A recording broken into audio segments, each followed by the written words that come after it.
नमस्कार सर्वांना, स्वागत आहे तुम्हा सर्वांचं आपल्या ॲक्टिव्ह करिश्मा यूट्यूब चॅनलमध्ये। बघा, अंगणवाडी सेविकाताईंनो, मदतनीसताईंनो, अत्यंत महत्त्वाचा जी.आर आपल्या समोर आलेला आहे।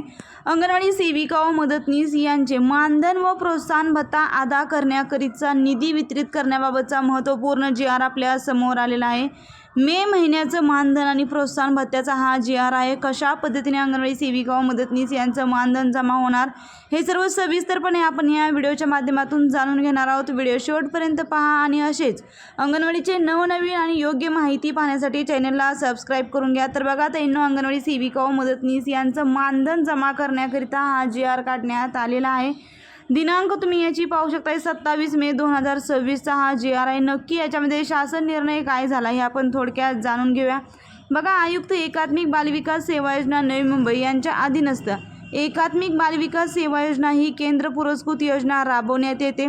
सदर शासन निर्णयान्वये अंगणवाडी सेविका व अंगणवाडी मदतनीस यांचे माहे मे 2026 बघा माहे मे 2026 या महिन्याचे मानधन व प्रोत्साहन भत्ता अदा करण्याकरिता खालील विवरणपत्रातील रकाना क्रमांक 1 मधील प्रधान लेखाशीर्ष उपशीर्ष उद्दिष्टांमध्ये रकाना क्रमांक 2 मध्ये नमूद अर्थसंकल्पीय तरतुदीमधून रकाना क्रमांक 4 मध्ये दर्शवल्यानुसार एकूण 174 कोटी एवढा अतिरिक्त राज्य हिस्सेचा निधी हा आयुक्त एकात्मिक बालविकास सेवा योजना यांना वितरित व खर्च करण्यास मान्यता देण्यात आलेली आहे।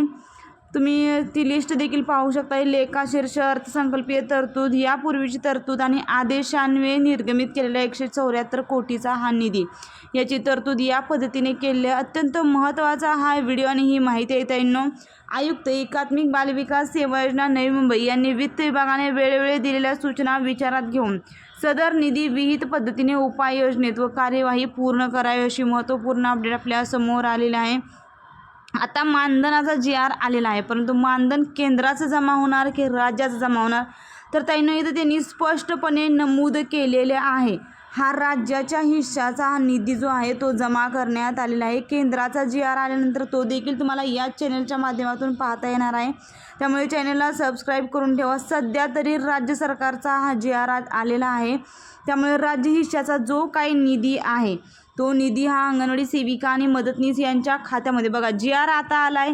मे महिना संपल्यानंतर 3 ते 4 तारखेदरम्यान अंगणवाडी सेविका व मदतनीस यांच्या खात्यामध्ये मे 2026चं मानधन हे जमा होणार। प्रोत्साहन भत्त्याचं सांगायचं म्हटलं तर मार्च 2026 पासून मार्च, एप्रिल आणि सध्याला मे चालू आहे, या 3 महिन्याचा प्रोत्साहन भत्ता जमा होणे अपेक्षित आहे। वरिष्ठांकडून मिळालेल्या माहितीनुसार जून महिन्यामध्ये म्हणजे जूनच्या 15 तारखेच्या आत अंगणवाडी सेविका मदतनीसांच्या खात्यामध्ये जे उर्वरित प्रोत्साहन भत्त्याचा निधी आहे तो देखील लवकरात लवकर जमा होणार आहे, अशी महत्त्वपूर्ण अपडेट्स आणि माहिती आपल्या समोर आलेली आहे। ताईंनो, हा व्हिडिओ आणि ही माहिती अत्यंत महत्त्वाची आहे। राज्याचं मानधन जे अंगणवाडी सेविका व मदतनीस यांचं मे 2026चं आहे ते लवकरच त्यांच्या खात्यामध्ये जमा होणार आहे। 10 तारखेच्या आत म्हणजे 10 जूनच्या आत मानधन जमा होणार, अशी महत्त्वपूर्ण अपडेट आपल्या समोर आलेली आहे। हा व्हिडिओ अत्यंत महत्त्वाचा आहे, ही माहिती अत्यंत महत्त्वाची आहे। जास्तीत जास्त सेविकाताईंना मदतनीसताईंना शेअर करा आणि असेच अंगणवाडीचे नवनवीन अपडेट्स पाहण्यासाठी आणि योग्य माहिती पाहण्यासाठी चॅनलला सबस्क्राईब करून ठेवा। व्हिडिओ आवडला असेल तर एक लाईक नक्कीच करा। धन्यवाद।